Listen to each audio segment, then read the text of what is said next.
Escribo esto bajo una fuerte tensión mental, ya que, cuando llegue la noche, habré dejado de existir.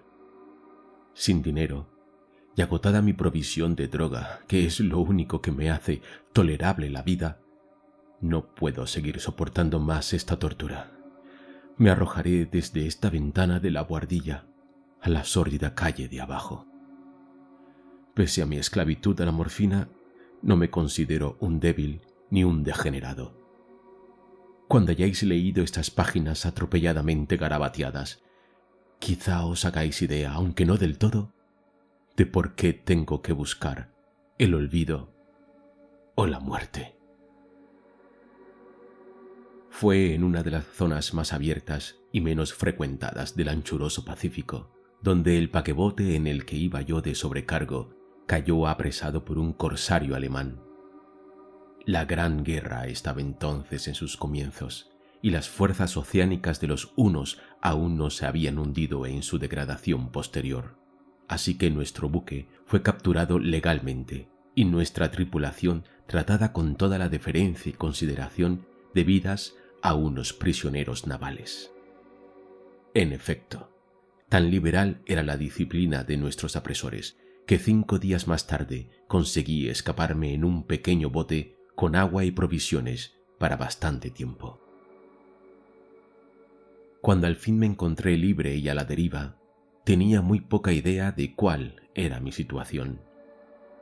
Navegante poco experto, solo sabía calcular de manera muy vaga, por el sol y las estrellas, que estaba algo al sur del Ecuador. No sabía en absoluto en qué longitud, y no se divisaba isla ni costa algunas. El tiempo se mantenía bueno, y durante incontables días navegué sin rumbo bajo un sol abrasador, con la esperanza de que pasara algún barco o que me arrojaran las olas a alguna región habitable. Pero no aparecía ni barcos ni tierra, y empecé a desesperar en mi soledad, en medio de aquella ondulante e ininterrumpida inmensidad azul. El cambio ocurrió mientras dormía. Nunca llegaré a conocer los pormenores, porque mi sueño, aunque poblado de pesadillas, fue ininterrumpido. Cuando desperté finalmente, descubrí que me encontraba medio succionado en una especie de lodazal viscoso y negruzco que se extendía a mi alrededor con monótonas ondulaciones hasta donde alcanzaba la vista, en el cual se había adentrado mi bote cierto trecho. Aunque cabe suponer que mi primera reacción fuera de perplejidad ante una transformación del paisaje tan prodigiosa e inesperada, en realidad sentí más horror que asombro, pues había en la atmósfera y en la superficie putrefacta una calidad siniestra que me heló el corazón. La zona estaba corrompida de peces descompuestos y otros animales menos identificables que se veían emerger en el cieno de la interminable llanura. Quizá no deba esperar transmitir con meras palabras la indecible repugnancia que puede reinar en el absoluto silencio y la estéril inmensidad. Nada alcanzaba a oírse, nada había a la vista, salvo una vasta extensión del légamo negruzco, si bien la absoluta quietud y la uniformidad del paisaje me producían un terror nauseabundo. El sol ardía en un cielo que me parecía casi negro por la cruel ausencia de nubes. Era como si reflejase la ciénaga tenebrosa que tenía bajo mis pies. Al meterme en el bote encallado me di cuenta de que sólo una posibilidad podía explicar mi situación. Merced a una conmoción volcánica, el fondo oceánico había emergido a la superficie, sacando a la luz regiones que durante millones de años habían estado ocultas bajo insondables profundidades de agua. Tan grande era la extensión de esta nueva tierra emergida debajo de mí, que no lograba percibir el más leve rumor de oleaje, por mucho que aguzaba el oído. Tampoco había aves marinas que se alimentaran de aquellos peces muertos. Durante varias horas estuve pensando y meditando sentado en el bote, que se apoyaba sobre un costado y proporcionaba un poco de sombra al desplazarse el sol en el cielo. A medida que el día avanzaba, el suelo iba perdiendo pegajosidad, por lo que en poco tiempo estaría bastante seco para poderlo recorrer fácilmente. Dormí poco esa noche y al día siguiente me preparé una provisión de agua y comida, a fin de emprender la marcha en busca del desaparecido mar y de un posible rescate. A la mañana del tercer día comprobé que el suelo estaba bastante seco para andar por él con comodidad. El hedor a pescado era insoportable, pero me tenían preocupado cosas más graves para que me molestase este desagradable inconveniente, y me puse en marcha hacia una meta desconocida. Durante todo el día caminé constantemente en dirección oeste, guiado por una lejana colina que descollaba por encima de las demás elevaciones del ondulado desierto. Acampé esa noche y al día siguiente proseguí la marcha hacia la colina, aunque parecía escasamente más cercana que la primera vez que la descubrí. Al atardecer del cuarto día llegué al pie de dicha elevación, que resultó ser mucho más alta de lo que me había parecido de lejos. Tenía un valle delante que hacía más pronunciado el relieve respecto del resto de la superficie. Demasiado cansado para emprender el ascenso, dormí a la sombra de la colina. No sé por qué, mis sueños fueron extravagantes esa noche, pero antes de que la luna menguante, fantásticamente gibosa, hubiese subido muy alto por el este de la llanura, me desperté cubierto de un sudor frío, decidido a no dormir más. Las visiones que había tenido eran excesivas para soportarlas otra vez, y a la luz de la luna comprendí lo imprudente que había sido viajar de día. Sin el sol abrasador, la marcha me habría resultado menos fatigosa. Sin embargo, me encontraba lo suficientemente capacitado como para acometer el ascenso que por la tarde no había sido capaz de emprender. Recogí mis cosas e inicié la subida a la cresta de la elevación. Ya he dicho que la ininterrumpida monotonía de la ondulada llanura era fuente de un vago horror para mí. Pero creo que mi horror aumentó cuando llegué a lo alto del monte y vi, al otro lado, una inmensa sima o cañón, cuya oscura concavidad aún no iluminaba la luna. Me pareció que me encontraba en el borde del mundo, escrutando desde el mismo canto hacia un caos insondable de noche eterna. En mi terror se mezclaban extraños recuerdos del paraíso perdido y la espantosa ascensión de Satanás a través de remotas regiones de tinieblas. Al elevarse más la luna en el cielo, empecé a observar que las laderas del valle no eran tan completamente perpendiculares como había imaginado. La roca formaba cornisas y salientes que proporcionaban apoyos relativamente cómodos para el descenso, y a partir de unos centenares de pies, el declive se hacía más gradual.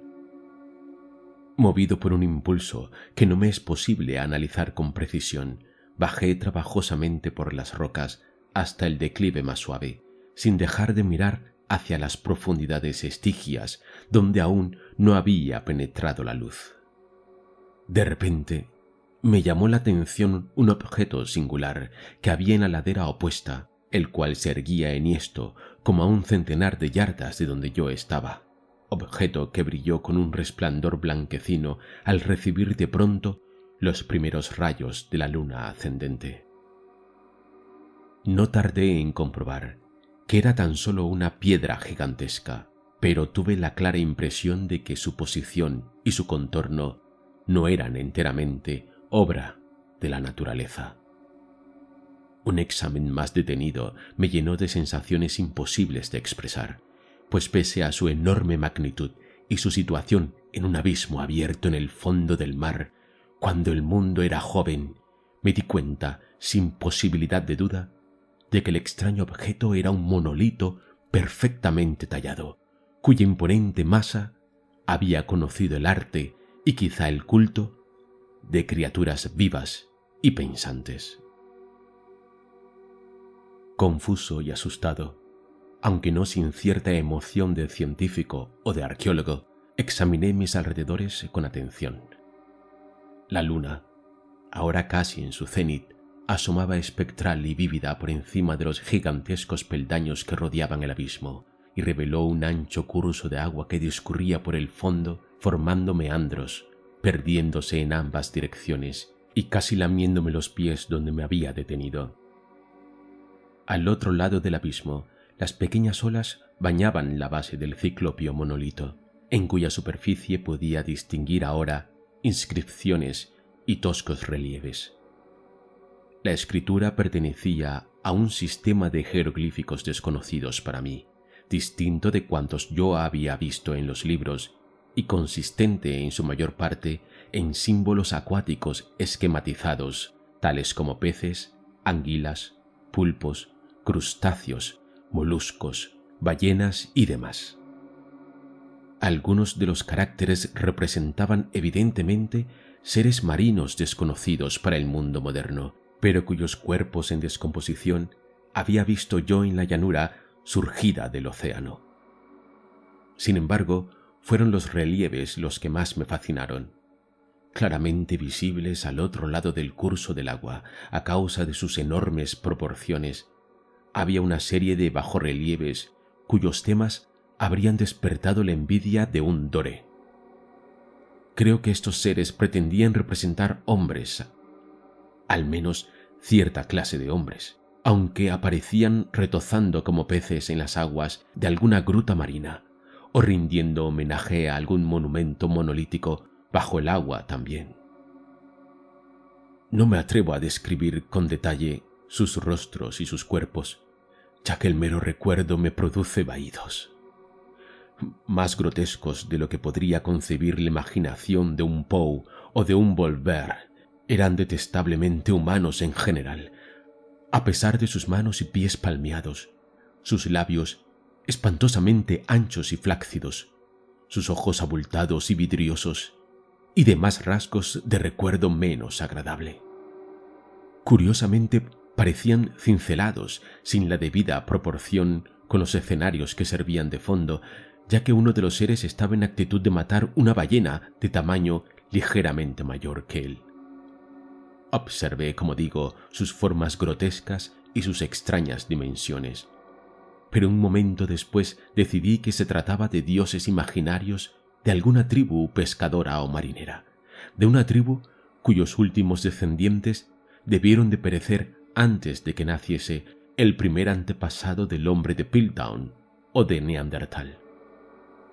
Aterrado ante esta visión inesperada y fugaz de un pasado que rebasaba la concepción del más atrevido antropólogo, me quedé pensativo, mientras la luna bañaba con misterioso resplandor el silencioso canal que tenía ante mí. Entonces, de repente, lo vi. Tras una leve agitación que delataba su ascensión a la superficie, el ser surgió a la vista sobre las aguas oscuras. Inmenso, repugnante, aquella especie de polífemo saltó hacia el monolito como un monstruo formidable y pesadillesco y lo rodeó con sus brazos enormes y escamosos, al tiempo que inclinaba la cabeza y profería ciertos gritos acompasados. Creo que enloquecí entonces. No recuerdo muy bien los detalles de mi frenética subida por la ladera y el acantilado, ni de mi delirante regreso al bote varado. Creo que canté mucho y que reí insensatamente cuando no podía cantar. Tengo el vago recuerdo de una tormenta poco después de llegar al bote. En todo caso, sé que oí el estampido de los truenos y demás ruidos que la naturaleza profiere en sus momentos de mayor irritación. Cuando salí de las sombras, estaba en un hospital de San Francisco. Me había llevado allí el capitán del barco americano que había recogido mi bote en medio del océano. Hablé de muchas cosas en mis delirios, pero averigüé que nadie había hecho caso de mis palabras. Los que me habían rescatado no sabían nada sobre la aparición de una zona de fondo oceánico en medio del Pacífico, y no juzgué necesario insistir en algo que sabía que no iban a creer. Un día fui a ver a un famoso etnólogo y le divertí haciéndole extrañas preguntas sobre la antigua leyenda filistea en torno a Dagón, el dios pez. Pero enseguida me di cuenta de que era un hombre irremediablemente convencional y dejé de preguntar. Es de noche, especialmente cuando la luna se vuelve gibosa y menguante, cuando veo a ese ser. He intentado olvidarlo con la morfina, pero la droga solo me proporciona una cesación transitoria y me ha atrapado en sus garras, convirtiéndome irremisiblemente en su esclavo. Así que voy a poner fin a todo esto, ahora que he contado lo ocurrido para información o diversión desdeñosa de mis semejantes. Muchas veces me pregunto si no será una fantasmagoría, un producto de la fiebre que sufrí en el bote a causa de la insolación cuando escapé del barco de guerra alemán. Me lo pregunto muchas veces, pero siempre se me aparece en respuesta una visión monstruosamente vívida.